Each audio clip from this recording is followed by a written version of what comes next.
આજ આપણે દૂધ વિશે વાત કરવાના છીએ. દૂધ કે દૂધ એટલું સસ્તું કેમ છે, દૂધના પૂરતા ભાવ મળતા નથી. તો આજ આપણે એના વિશે વાત કરીશું કે દૂધની કદર કેમ નથી. કદર નથી કરતું, પણ આ દૂધને મેળવવા માટે આની પાછળ કેટલી મહેનત હોય છે. આજે આ માલધારી વિશે આપણે વાત કરીએ કે જો આ તમને દેખાય ને, આ શેલ નદી છે. શેલ નદીમાં અંદર કે આ બધું મોતનું મોઢું કહેવાય, એમ મોતનો કૂવો કહો તો હાલે.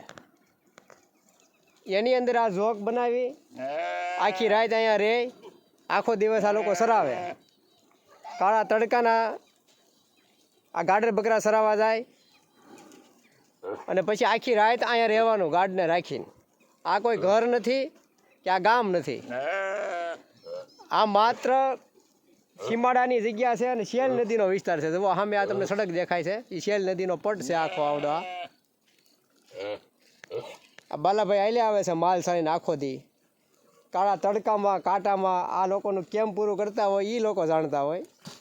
છતાંય દૂધના ભાવ વધે તો લોકો બૂમા બૂમ કરતા હોય કે આ દૂધ એટલું મોંઘું એટલું મોંઘું. પણ આ કઈ રીતે થાય છે, તમે એક દી એટલું આ કરી જુઓ કામ. આ કોઈની તેવડ નથી કે આ કામ કરી શકે. દૂધ મેળવવું કોઈ નાની ના ખેલ નથી. એ તો આ માલધારી પૂરું કરે છે અને તમારા છોકરા દૂધ ભેગા થાય છે. બાકી તમારી કોઈ તેવડ નથી કે આ દૂધ ક્યાંય બીજે લેબોરેટરીમાં ઉત્પાદન થાય કે ક્યાંય ફેક્ટરીમાં બને. આ દૂધ ક્યાંય ન બને. આની પાછળ આખો દિવસ આ એટલી મહેનત છે, તમે જુઓ. અને તોય પાછા ઘર તો ભરવાનું જ નહીં, આખી રાત અહીં રહેવાનું. આખી રાત આ માલ જાળી રાખવાનું. આને સિંહથી બસાવવાના, દીપડાથી બસાવવાનું અને માણાથી બસાવવાનું, બધાથી બસવાનું. અને છતાંય દૂધ વેચવા જાય તો 30 રૂપિયા 40 રૂપિયા 50 રૂપિયા લીટરમાં દૂધ જાય. તોય લોકો એમ કહે કે ઓહો દૂધના ભાવ બહુ સડી ગયા, બહુ સડી ગયા. પણ સડી નથી ગયા. આ મહેનત પ્રમાણે દૂધનો ભાવ કાંઈ ન કહેવાય. તમે આ લોકોની મહેનત જુઓ. આખો દિવસ એને સરાવવા જવાનું, ક્યાં ક્યાં જવાનું, આખો દિવસ સીમમાં રખડવાનું. પછી જો આ મેળામાંથી બેઠા બેઠા આખી રાત ધ્યાન રાખવાનું. જો આ જાળી મારી છે ફરતી, આ જાળી દેખાય તમને? જુઓ આ જાળી મારી છે. આ સિંહ ને દીપડાથી બસવા માટે આ જાળી મારી. હવે આમાં કઈ રીતે રાત કાઢે તમે વિચાર કરો. તમે ખાલી એક સીમમાં એમને ખાલી આટો મારવા જવું હોય તોય લોકો નથી નીકળતા બહાર. હવે આ લોકોને તો આખી રાત અહીં રહેવાનું. પાછું અત્યારે બકરા દોવાના, પછી દૂધ ડેરીએ ભરવા જવાનું. અને તોય ભરવા જાય તો શું ભાવ આવે? 30-40 રૂપિયા. 40 રૂપિયામાં તોય દૂધ જાય. બોલો વિચાર તમે કરો કેટલું સસ્તું. છતાંય લોકો એમ કહે કે આ દૂધ નથી. તો આ લોકોને તો શું પરવડવાનું એમાં? 80 રૂપિયા દૂધનો ભાવ શું હોવો જોઈએ તમારા અંદાજે? 80 રૂપિયા થવા જોઈએ. 80 રૂપિયા થાય તો કંઈક 2 પૈસા મળે. બાકી તો કાંઈ કોઈને વધતું નથી. ભેંસું રાખતા હોય, ગાવું રાખતા હોય કે ગમે રાખતા હોય, બાકી આમાં કાંઈ છે નહીં. છતાંય લોકોને એમ છે કે આ બધું મફત થાય છે. પણ દૂધ કેમ થાય છે એ તો આ લોકો જાણતા હોય. તડકો ખાવાનો તરસ્યો દોડવાનો. અત્યારે આ તડકો છે. અત્યારે આપણે આ એપ્રિલ મહિનાની આજ 2 તારીખ છે. હવે આખા તડકામાં તો રખડવાનું ધોમધોકા તાપમાં. છેઠ સુધી વરસાદમાં. હા, ચોમાસું હોય ત્યારે તો વરસાદમાં આખો દિવસ પલળતા પલળતા. પણ આને કઈ ઘરે તો રખાતા નથી.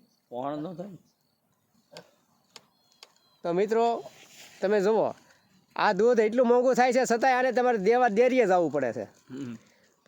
અને જે વસ્તુ કામની નથી એ લેવા લોકો લાઈન લગાડતા હોય. આ જે જીવન જરૂરિયાત વસ્તુ છે કે આના વગર કોઈ વસ્તુ શક્ય નથી. છતાં પણ આ લોકોને ઘરે ઘરે દેવા જવાનું, તોય ભાવ નહીં.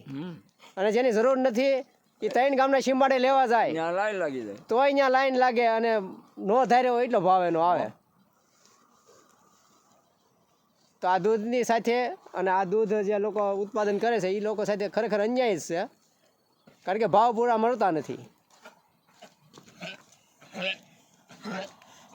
તો કંઈક આને લોકોને પૂરતા ભાવ મળે એવી આપણે આશા રાખીએ કે એ લોકોને મહેનતાણું ખૂજી રહે. આમ જો એટલે બકરીનું દૂધ આયુર્વેદમાં સૌથી શ્રેષ્ઠમાં શ્રેષ્ઠ હોય ને તો બકરીનું દૂધ છે. નાના બાળકોથી લઈ અને ગમે વૃદ્ધ એને આપી શકાય બકરીનું દૂધ.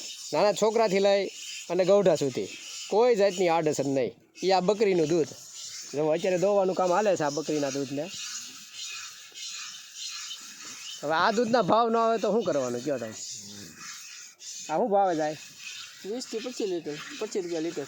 20 થી 25 રૂપિયા? હા, 20 થી 25 રૂપિયા એટલે વિચાર તમે કરો, ખાલી 20 થી 25 રૂપિયાનું લીટર. પાણીની બોટલના ભાવ પાણીની બોટલ 20 ની આવે છે. 20 રૂપિયાની પાણીની બોટલના 20 રૂપિયા લે અને દૂધ 20 થી 25 રૂપિયામાં બકરીનું જાય. હવે તમે વિચાર કરો, હવે એમાં શું વધે એ લોકોને? ગાર્ડનનું દૂધ હોય તો 30-35 રૂપિયા આવતા છે. હા, એના 35 થી 40 રૂપિયા આવે. આમાં કાંઈ વધતું નથી, પણ તો હવે શું કરવું? એટલે આ બધું દૂધનું ઉત્પાદન, પછી અનાજ પકાવવાનું, આ જે ખેડૂતો ખેતી કરતા હોય એ બધામાં એ જ છે. એટલે ક્યાંય નવી પેઢી કે આ વસ્તુ કોઈ કરવાની નથી.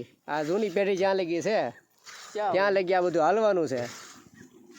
બાકી પછી તો દૂધ ને અનાજ ને એ તો બધું રામ ભરોસે. હવે ક્યાંથી આવે એ તો મારો રામ જાણે. હા,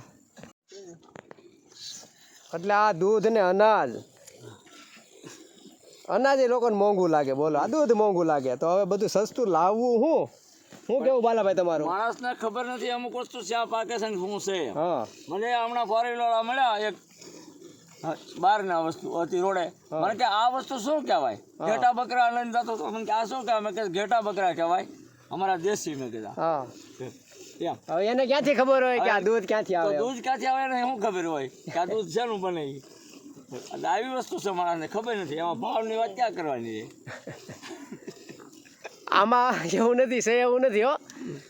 અમારે ખેતીમાં પણ એવું છે. અમુક એમ કે આ ડુંગળી ક્યાં થતી છે, પછી કે આ ટમેટા ક્યાં ઝાડવે થતા હોય છે, આ સિંગ ક્યાં થતી છે, એ અમારા છોકરા કહે. નાના અમુક છોકરા જે નથી આવતા ને ખેતર એ પૂછે, ઉપર આવે હા, કે આ વસ્તુ ક્યાં થતી છે, આમ ઝાડવે થતી છે કે ક્યાં થતી છે એમ. હવે શું કેવું બોલો?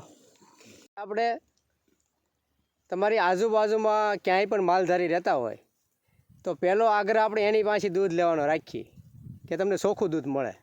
આજુબાજુમાં માલધારી હોય, કોઈ ખેડૂત રહેતા હોય, ગમે એ દૂધનો ધંધો કરતા હોય તો પહેલું પ્રોત્સાહન આપણે ગામમાં પહેલાં માલધારીને આપવાનું. પછી ના છૂટકે ન મળે તો પછી આ કોથળીઓ લેવાની. તો આપશો ને બાલાભાઈ ચોખ્ખું દૂધ? ચોખ્ખું જ આપીએ. આપણે ભાવ આપે છે ચોખ્ખું કેમ દેવાય?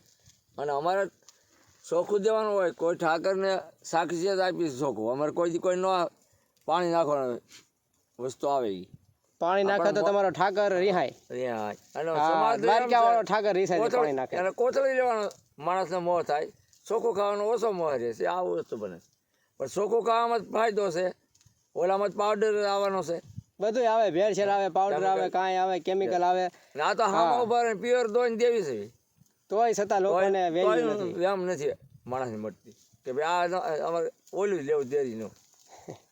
પહેલેથી આદત પડી ગઈ હોય ડેરીના દૂધ લેવાની, એટલે એ જ લેવા દોડી જાય. પણ બને એટલો તોય આપણે આગળ રાખીએ કે આજુબાજુમાં ક્યાંય પણ પશુ આવડા માલધારી ભાઈઓ રહેતા હોય, કોઈ પણ પશુ રાખતા હોય, ભેવું રાખતા હોય, ગાઉ રાખતા હોય, ગમે રાખતા હોય તો પહેલાં ત્યાંથી લઈ અને આપણે 2 પૈસાની રડતર આપણે એમને પણ આપીએ. બોલો દ્વારકાધીશની જય.